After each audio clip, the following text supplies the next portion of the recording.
Olá pessoal, bom dia. Alguns de vocês eu já conheço por conta da participação dos seminários que aconteceram aos sábados. Outros eu conheci por ocasião das entrevistas do processo de seleção. Meu nome é Ricardo Casco. Eu faço parte do grupo de docentes do programa de pós-graduação em educação da Unib. E para mim é um prazer poder estar aqui com vocês, ainda que seja em momentos muito complicados, né, para a história do país, para a história do planeta, em meio a essa pandemia. Eu espero que vocês estejam bem, seus familiares também, e espero que vocês também estejam se cuidando e ficando em casa. Para a gente é um grande desafio poder ministrar um curso de pós-graduação à distância, porque a pós-graduação ela implica grandemente num processo dialógico intenso nas aulas, né? Nossos trabalhos serão sempre baseados em textos. Eu vou procurar mandar com antecedência para vocês. Nem sempre eles poderão ficar na plataforma, porque eu estou trabalhando com alguns textos digitalizados e a plataforma não comporta alguns formatos. Então a gente vai tentar manter um compromisso de vocês prepararem as leituras semanalmente para no dia de aula da sexta-feira nós trocarmos ideias, conversarmos, tirarmos dúvidas. Vou tentar ver se eu consigo acessar a plataforma Zoom para que a gente possa também fazer uma aula mais interativa, né? Que a gente possa se ver e trocar ideias sem que seja somente por meio da plataforma e por meio de textos, né? Bom, deixa eu contar um pouco da minha história, acho que talvez possa ser interessante para vocês, né? Eu sou professor de educação física na graduação, atuei 14 anos como professor, depois acumulei uma série de questões e voltei a estudar formalmente na academia em 1999, né? Depois de 14 anos na docência. E durante de 99 até hoje eu venho estudando as questões ligadas à violência escolar, né? Preconceitos, suas diferentes expressões, inclusive o racismo, e também relações de gênero, pesquisas ligadas ao bullying, à deficiência, à educação inclusiva, enfim, tem aí um itinerário grande de pesquisas. Depois vocês podem consultar o meu currículo Lattes, se alguém tiver curiosidade. Desde 98 eu faço parte de um laboratório de estudos sobre o preconceito, sediado no Instituto de Psicologia da Universidade de São Paulo, no qual a gente vem realizando várias pesquisas com essa temática da violência escolar. Também trabalho como pesquisador no núcleo de estudos para a prevenção de STH e HIV/AIDS desde 2011. E desde 2011 para cá eu venho estudando com mais afinco as questões específicas do racismo, né? O período que eu fiquei trabalhando no laboratório do preconceito, estudando muito as questões ligadas a essa temática, sobretudo com o aporte teórico da teoria crítica da sociedade, no meu caso, notadamente, a primeira geração, e entre os autores da primeira geração, eu venho estudando e trabalhando muito com o pensamento do autor chamado Theodor Adorno. A temática do racismo propriamente dita chegou até mim, né, a partir de 2011, como eu disse para vocês, onde eu venho desenvolvendo algumas pesquisas nessa área, e dentro da própria Universidade Ibirapuera eu também estou desenvolvendo uma pesquisa procurando entender sobre um aporte histórico, né, como que se deram as produções acadêmicas, intelectuais, dos pensadores que atravessaram o pensamento brasileiro desde da virada do século XIX e século XX e XXI. Né? Então, é uma pesquisa de ampla envergadura, estamos começando agora. Inclusive, nós vamos tentar nuclear, né, alunos interessados para que a gente possa montar um grupo de estudos e, a partir daí, desenvolver as pesquisas dentro desse núcleo.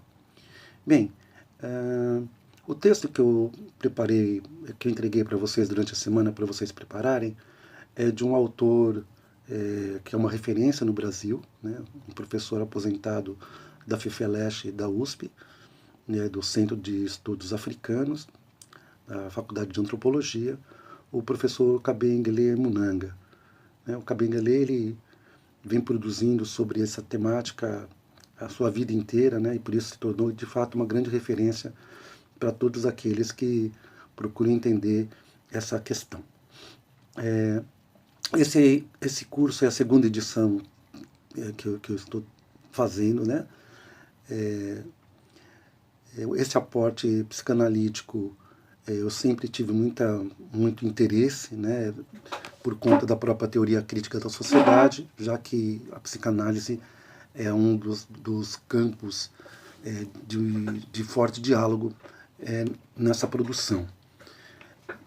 No Brasil, nós temos já produções que é de longa data, né, que procuram entender como é possível compreender o racismo por meio do referencial psicanalítico, mas, sobretudo, a partir da década de 90, esses estudos se ampliaram e temos uma produção ainda recente, ainda modesta, mas a ideia é que esse curso possa trazer esses elementos para vocês, né?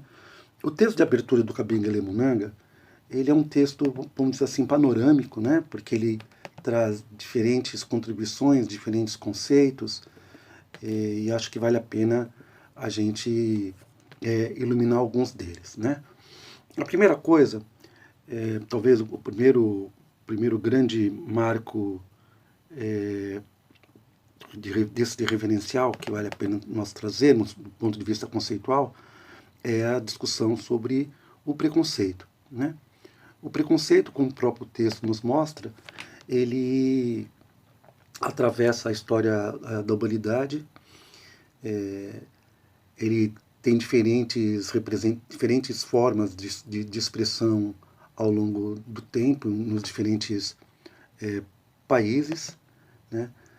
No Brasil, nós temos uma história bastante própria, singular, que se difere da história do racismo, do preconceito racial, podemos dizer, né, na África do Sul e nos Estados Unidos, né? A nossa ideia nesse curso é percorrer esses estudos a partir de 4 grandes eixos, né? Um primeiro eixo seria um eixo histórico.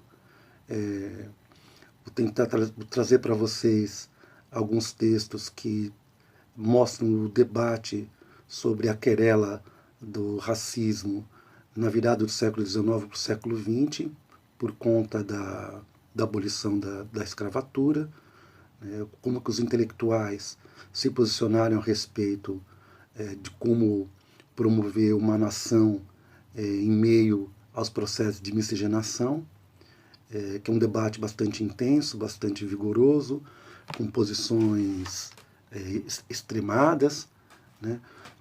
E a ideia é a gente poder acompanhar, então, uma parte dessa história, porque a história do racismo no Brasil e das lutas também antirracistas, elas têm vários desdobramentos ao longo do século XX, tanto com relação à organização do movimento negro, assim como dos seus detratores.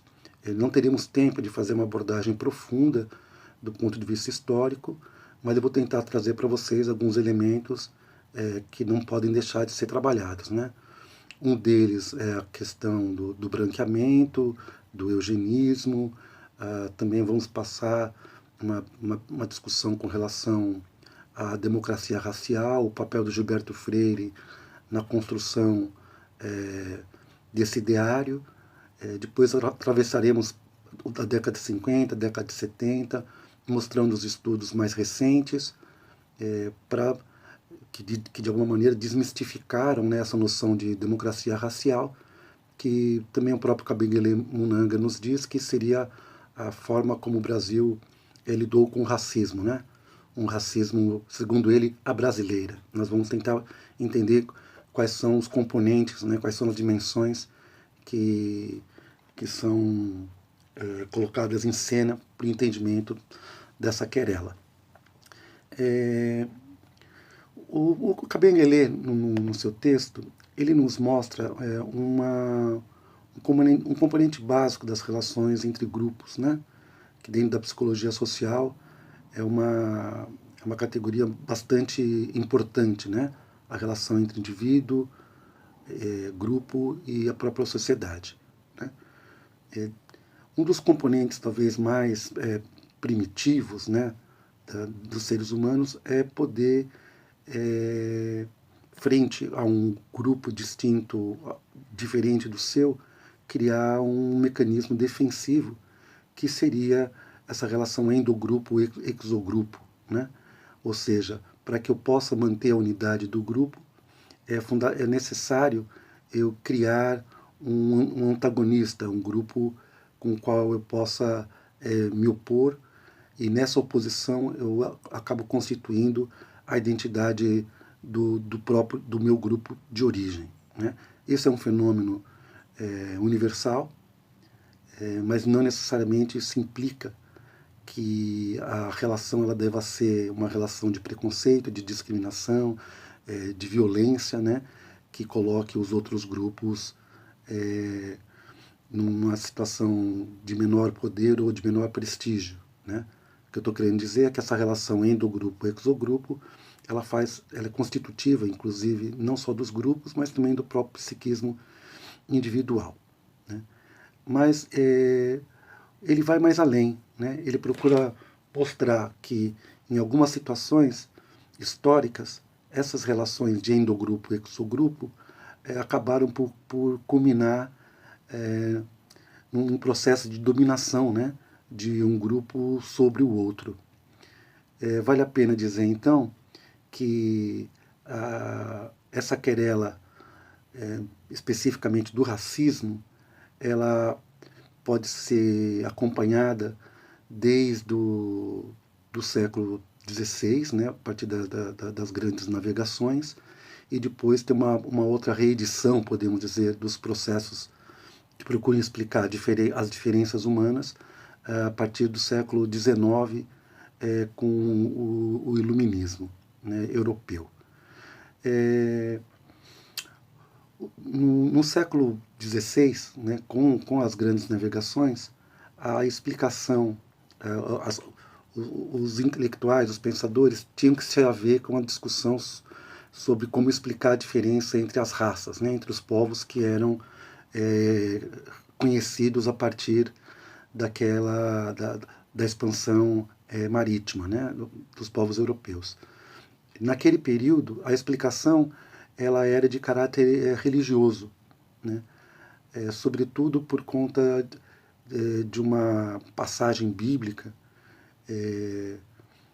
que retrata uma passagem do mito da Arca de Noé, né? que retoma uma situação em que Noé estaria bêbado, foi dormir nu. E quando ele acordou, um de seus filhos viu que ele estava nu, e Noé, muito bravo, acabou rogando uma espécie de uma praga para os descendentes de seu filho, dizendo que eles seriam escravizados e passariam por diferentes aflições ao longo das gerações. Essa explicação bíblica, religiosa, foi superada no século XIX, XVIII e XIX, por conta também dos movimentos de expansão colonial europeu, sobretudo na África e na Ásia. E nesse momento, então, uma outra explicação foi constituída para dar conta da diferença entre os povos, né? Se a explicação religiosa nós podemos chamá-la de monogenista, né? Ou seja, a origem da espécie humana seria Adão e Eva, e a diferença entre os povos seria uma degeneração desse primeiro povo, que seriam os filhos de Adão e Eva, né? Teriam uma mesma origem. No século XIX, nós vemos uma outra corrente em ascensão chamada poligenismo, que defendia que as diferenças entre as pessoas, entre os seres humanos, se dariam por conta de origens distintas, né? E não, então, não teria apenas uma única origem. De todo modo, tanto uma explicação como outra explicação acaba criando uma hierarquia com relação a esses povos, né? Notadamente os povos caucasianos, os povos europeus, tanto numa dimensão como noutra dimensão, eles eram tidos como as pontas, podemos dizer, de uma pirâmide, né? Que esses povos europeus, caucasianos, seriam mais inteligentes, mais bonitos, mais civilizados, moralmente mais elevados, em comparação aos outros grupos que foram encontrados nesses outros continentes, que eram entendidos como uma degeneração da raça branca, né? Isso numa perspectiva monogenista, que também concorria com a teoria poligenista na época. E no caso da teoria poligenista, essas outras populações também eram tidas como degeneradas, anticivilizadas. É claro que durante o século XIX, o racismo ele foi utilizado como uma ideologia, podemos dizer, pseudocientífica, que acabou por justificar a dominação e a colonização dos povos desses outros continentes, né? Eu acho que é interessante, nesse momento, a gente trazer o conceito de racismo, e eu havia postado semana passada um PowerPoint em que eu trouxe algumas noções, né? Então eu trabalhei com um livro de um pensador português chamado Jorge Valla, que ele tem um livro chamado Novos Racismos, em que ele procura diferenciar o que ele chama de racismo flagrante e racismo sutil, isso porque tendo em vista a emergência das lutas do movimento negro, mas também de outras minorias, sobretudo no Ocidente. Esse autor nos informa que o preconceito flagrante, né, aquele expresso por meio de atitudes, xingamentos, segregação, marginalização e discriminação, acaba dando lugar para um racismo mais sutil, na forma de piadas, na forma de pequenos comentários sobre a natureza, entre aspas, dessas raças, e que expressaria uma forma ainda de manter vivo, né, esse sentimento etnocêntrico que é a base do racismo. Mas vamos ver a definição que o Valla nos dá sobre o racismo. Definimos o racismo como uma configuração multidimensional e tendencialmente articulada de crenças e emoções negativas relativamente a um exogrupo ou a indivíduos membros de um exogrupo, categorizado e objetivado como um grupo racial a partir da cor. Essas crenças e emoções são suscitadas pela simples pertença desses indivíduos a esse exogrupo. Nesse sentido, o racismo é entendido como uma manifestação do preconceito negativo relativamente a uma categoria social racializada. Ou seja, nessa definição, o Valla ele coloca o racismo no âmbito de uma categoria mais ampla, que é a categoria do preconceito, né? Então ele nos diz que o racismo é entendido como uma manifestação do preconceito negativo relativamente a uma categoria social racializada. Bem, o preconceito ele é um fenômeno social que ele é constituído historicamente, né? Talvez um dos grandes estudos acerca do preconceito seja o estudo da personalidade autoritária, de autoria também de Adorno e colaboradores, feito em 1950, no qual ele nos chama a atenção de que o preconceito ele diz muito mais respeito às necessidades psíquicas daqueles que expressam preconceito do que as características do alvo, que é o destino, né? Podemos dizer, da agressividade desse indivíduo preconceituoso. Esse estudo da década de 50 também nos informa, e de alguma maneira comprovando isso, né?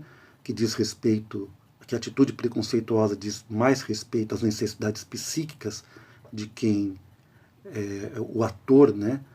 Que expressa o preconceito, do que a característica dos seus alvos. Um elemento importante encontrado nessa pesquisa, que comprova de certa medida essa afirmação, é que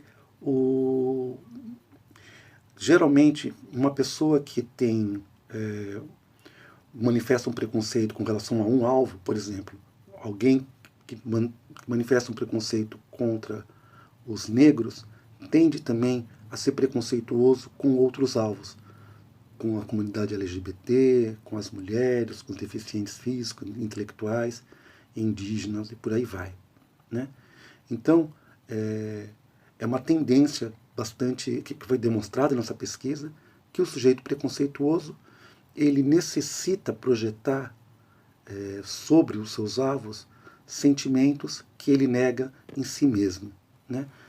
Aí nós temos, claro, uma questão psicanalítica de fundo que nós vamos ver no momento correto, né, no momento mais adequado do nosso curso, mas aí nós já temos uma primeira explicação dessa querela, né? O texto, o PowerPoint também eu trago para vocês uma outra categoria com a qual nós vamos trabalhar, que é a categoria de personalidade, né? O que ele diz? A personalidade é uma organização, ele quem, né? O Theodor Adorno, desculpe.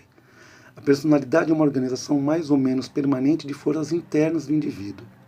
Essas forças persistentes da personalidade contribuem a determinar a resposta do sujeito ante distintas situações e, portanto, é a elas que se deve atribuir, em boa parte, a constância do comportamento, seja verbal ou físico. Porém, ainda que constante, o comportamento não é o mesmo que a personalidade. Essa se encontra detrás da conduta e dentro do indivíduo. Bom, o conceito de personalidade é importante porque ele diz respeito aos processos de subjetivação, né?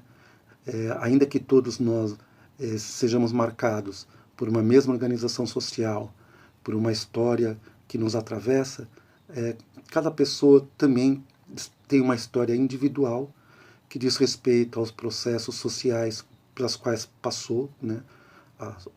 Os processos sociais na família, na escola, nos grupos, no trabalho, que, em certa medida, vão constituindo, né, a personalidade de cada um de nós. De todo modo, né, esse conceito é importante porque nós vamos tentar entender como é que se constituem esses processos sociais que, de alguma maneira, nos levam a ser quem nós somos, né? E aí também a questão é a seguinte, né, que nós vamos tentar responder até o final do curso. Como é que diferentes pessoas vivendo no mesmo momento, numa mesma sociedade, algumas delas podem vir a se tornar preconceituosas e racistas e outras não, né? Como é possível explicar isso? Então essa noção da personalidade e os processos sociais que a conformam também vai ser um elemento importante do nosso curso. Eu gostaria de chamar a atenção, voltando para o conceito de racismo, sobre o conceito de preconceito, né? Já vimos que o racismo, então, é um preconceito negativo relativamente a uma categoria social racializada, Mas o que seria o preconceito? Né? São atitudes negativas, né, com relação a pessoas que não... a indivíduos que fazem parte de um outro grupo, tido como um grupo diferente daquele ao qual pertence o sujeito preconceituoso.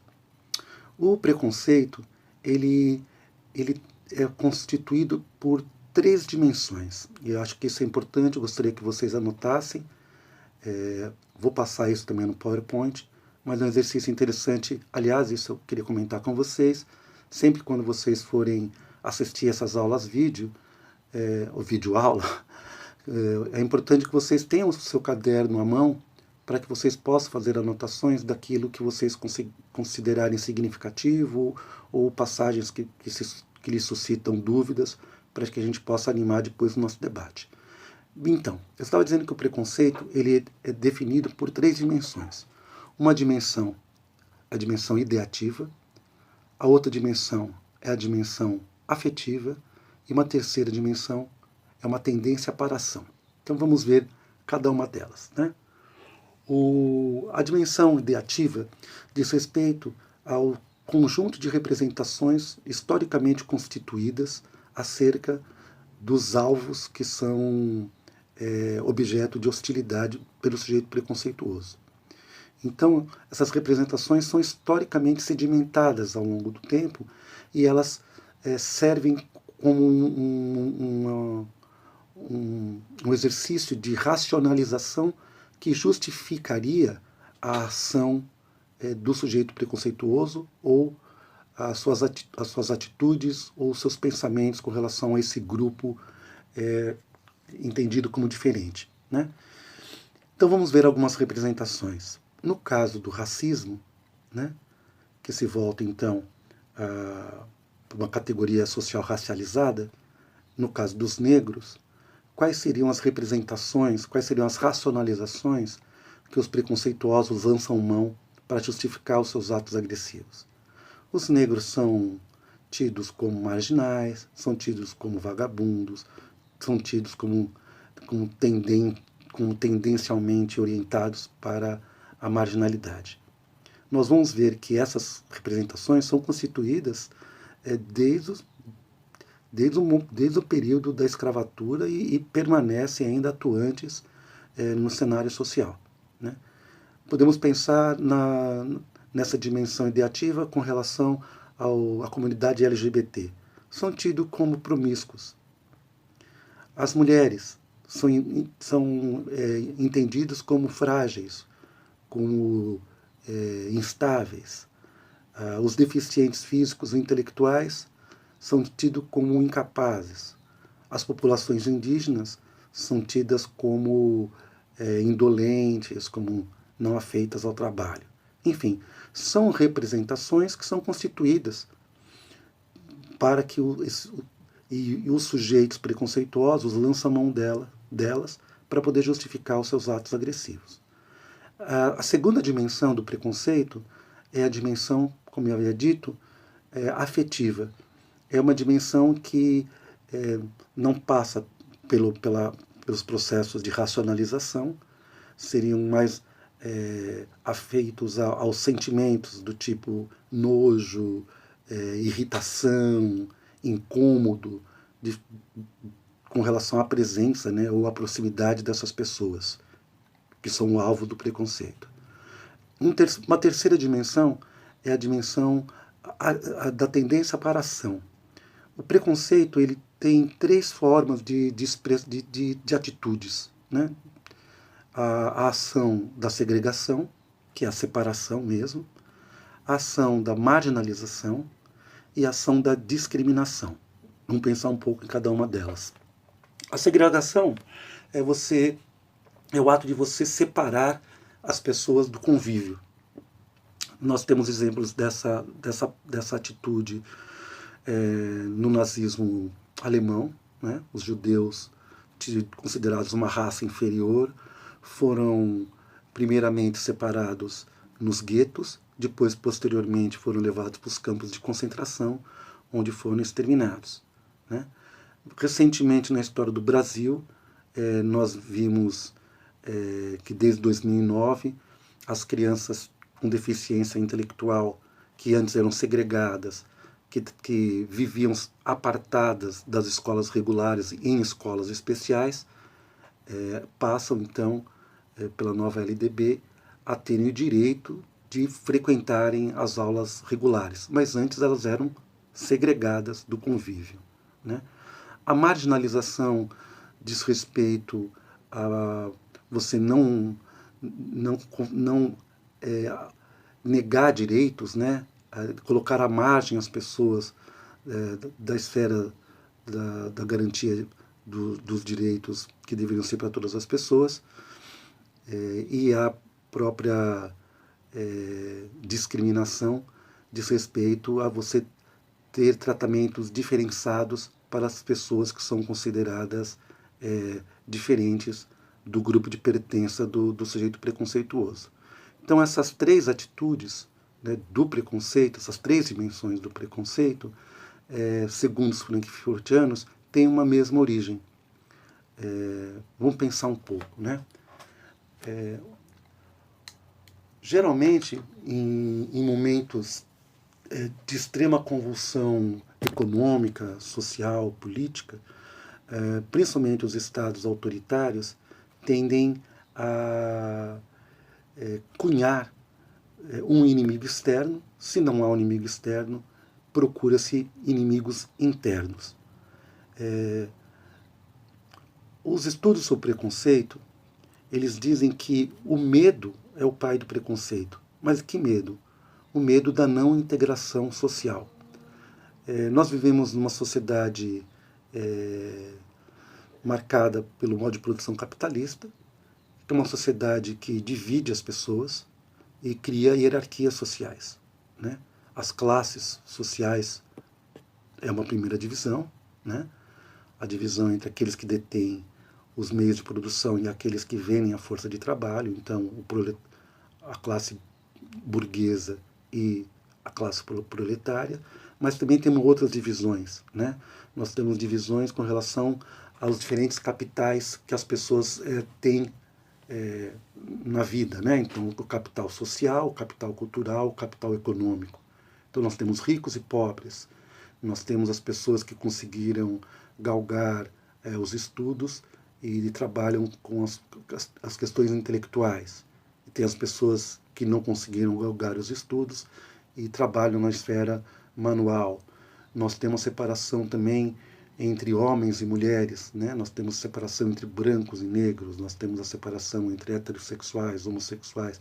É uma sociedade dividida e, podemos dizer, uma sociedade hierárquica que, em última instância, nos impele, desde pequenos, por meio dos processos sociais, a nos identificarmos com quem tem o poder e nos afastarmos de quem não tem poder dentro dessa estrutura social hierarquizada.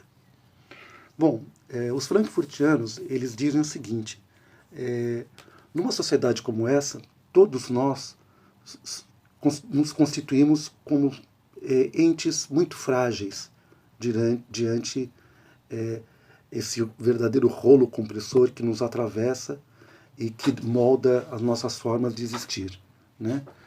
Frágeis em que sentido? Eu tenho um emprego hoje, posso amanhã perder esse emprego, não ter condições de viver, vou morar na rua, me tornar miserável.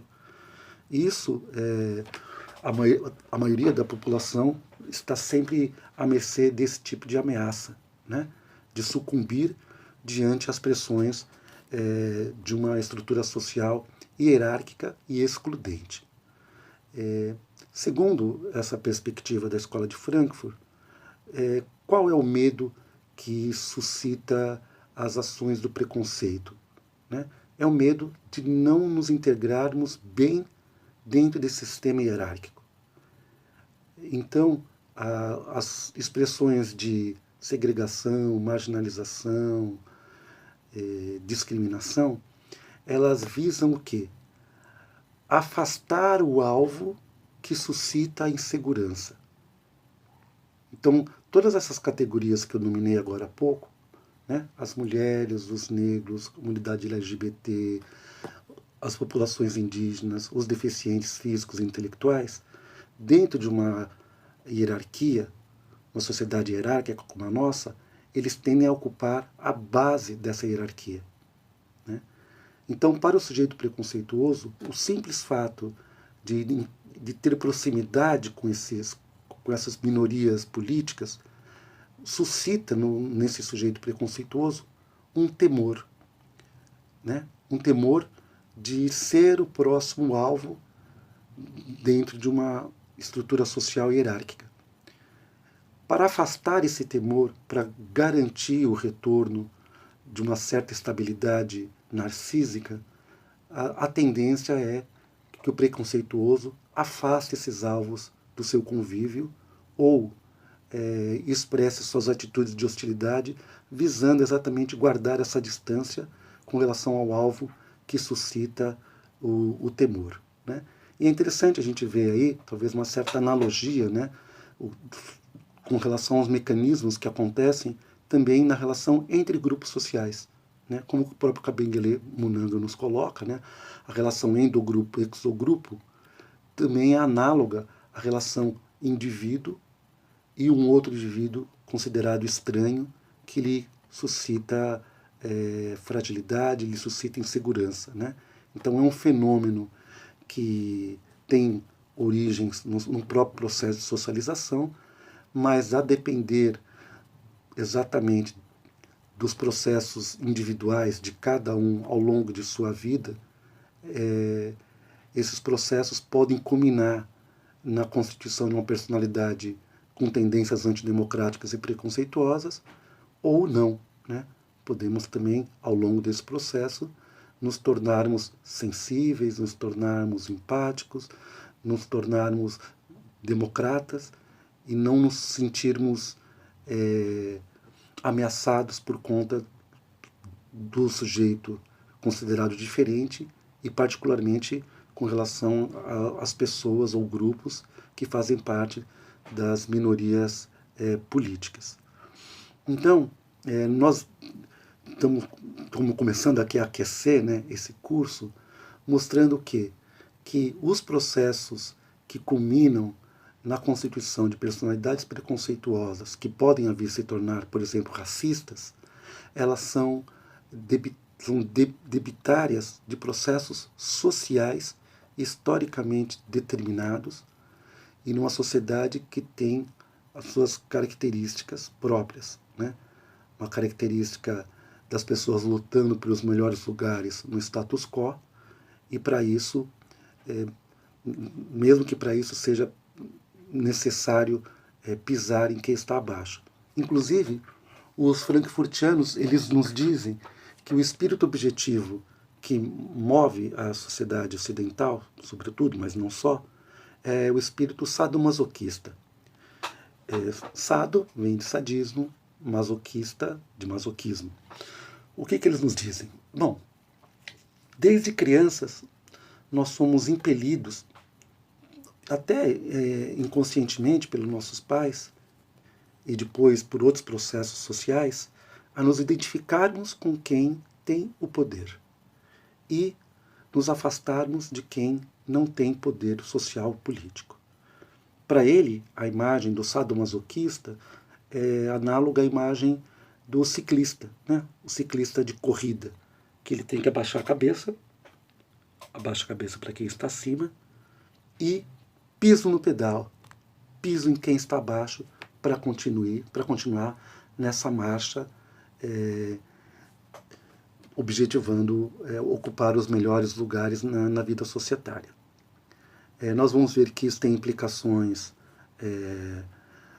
que mobilizam necessidades psíquicas, né? Essas necessidades psíquicas, elas acabam também sendo debitárias de processos sociais, né, que acabam nos diferenciando um do outro, né, e que de certa maneira está no coração dessa contenda. Bom, o Kabengele Munanga, né, só para a gente poder trazer aqui um pouco das suas contribuições, ele também comenta sobre as atitudes, né, dos sujeitos preconceituosos e, dentre elas, fala sobre a discriminação, né? Ele fala o seguinte: as várias formas de preconceitos podem levar a várias formas de discriminação. Discriminação socioeconômica, de religião, de sexo, de gênero, de profissão, de idade, de etnia, de raça, de cultura, nacionalidade, etc. As discriminações têm diversas maneiras de se expressar: evitação, rejeição verbal, piada, brincadeira, injúria, agressão ou violência física, segregação espacial e tratamento desigual. Pela evitação, as pessoas se recusam a frequentar os espaços frequentados pelas pessoas diferentes, homossexuais, nordestinos, negros, judeus, etc. Nossas piadas ou brincadeiras de mau gosto em relação às pessoas ou grupos diferentes, índios, negros, mulheres, homossexuais, japoneses, são formas de discriminação divertidas, geralmente aceitas até pelas pessoas discriminadas. Aqui a gente vê, né, também já um pouco essa discussão do preconceito sutil, do preconceito latente, né, e do preconceito manifesto, né?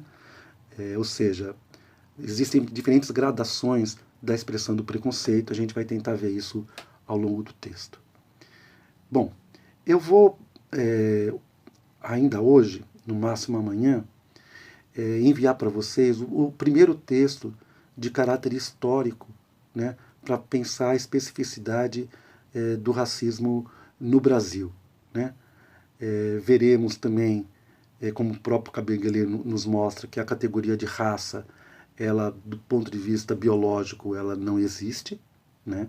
Desde a década de 50 está comprovado que não existem diferenças significativas do ponto de vista genético entre as pessoas, e as diferenças fenotípicas seriam processos adaptativos ao clima, ao relevo, enfim, às diferentes regiões do planeta, né? É claro que ainda hoje nós percebemos diferentes agrupamentos que não compreendem essa verdade científica e acabam sempre procurando alvos para expiar as suas necessidades psíquicas mais arcaicas, né? E é claro que a gente vai procurar ver isso com calma ao longo do curso, e eu espero que vocês hoje possam colocar suas questões e possamos debater e explorar um pouco mais esse texto que o Kabengele nos traz. Nesse momento de abertura eu quis apenas pontuar algumas questões que vão ser melhor desenvolvidas ao longo do curso. Tá bem? Espero vocês então a partir das 18 horas. Estou tentando ver uma ferramenta, aquele Zoom ou Google Meet, para que a gente possa conversar mesmo à distância. Tá bem? Outra coisa, é fundamental que vocês entrem na plataforma todo dia de aula, para que vocês possam documentar a sua presença durante os trabalhos. É importante que vocês postem suas questões, as suas apontamentos de leitura, contribuições, para que a gente possa animar esse debate.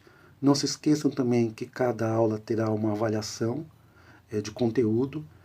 Tendo em vista esse processo do coronavírus, a universidade ainda está tentando ajustar quais seriam as formas de avaliação. Certamente uma delas são essas atividades avaliativas, e outra, no meu caso, será a entrega de um trabalho individual sobre as temáticas que vamos tratar durante o curso, mas tentando ter como centro de gravidade as questões psicanalíticas para o entendimento do racismo no Brasil. Tá bem? Sejam bem-vindos.